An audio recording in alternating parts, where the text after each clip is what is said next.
2011-12 সাল নাগাদ যে সমস্ত চিটফান্ড কোম্পানিগুলো গরিবের খেটে খাওয়া টাকাগুলো স্ক্যাম করে দেয়, সেই টাকাগুলো নাকি ফেরত দেওয়া হবে এবং এ সংক্রান্ত একটা ওয়েবসাইটও ঘোরাঘুরি করছে। তো যদি টাকা ফেরত দেয়, আমি বারবার রিপিট করছি, যদি টাকা ফেরত দেওয়া হয় তাহলে এখানে আমার একটা প্রশ্ন, যে যখন এগুলো স্ক্যাম হয় বিভিন্ন যারা এজেন্ট ছিল সেই এজেন্টগুলোকে কিন্তু বিভিন্ন ভয় হুমকি ধমকি দেখিয়ে সেই এজেন্টগুলোর কাছ থেকে কিন্তু টাকাটা উদ্ধার করে নেয় অনেক গ্রাহক বা যারা সাধারণ মানুষ ছিলেন, তারা কিন্তু অনেকে টাকা নিয়ে নেয়। তো এক্ষেত্রে কথা হচ্ছে যে যদি টাকা ফেরত দেওয়া হয় তাহলে যে সমস্ত এজেন্টরা অলরেডি টাকা দিয়ে দিয়েছে তাহলে তারা কিভাবে টাকাটা পাবে? কারণ অনেকে বাড়ি ঘর জমি জায়গা যা নিজস্ব বিন্দুমাত্র সম্বলটুকু ছিল সেটুকু বিক্রি করে অনেকে টাকা দিয়ে দিয়েছে, তাহলে তারা কি টাকা ফেরত পাবে না তাদের সঙ্গে অন্যায্য কিছু হয়ে যাবে?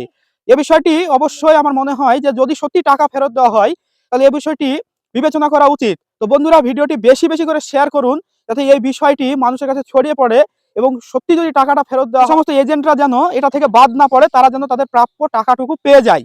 তো ভিডিওটি বেশি বেশি করে শেয়ার করুন বন্ধুরা।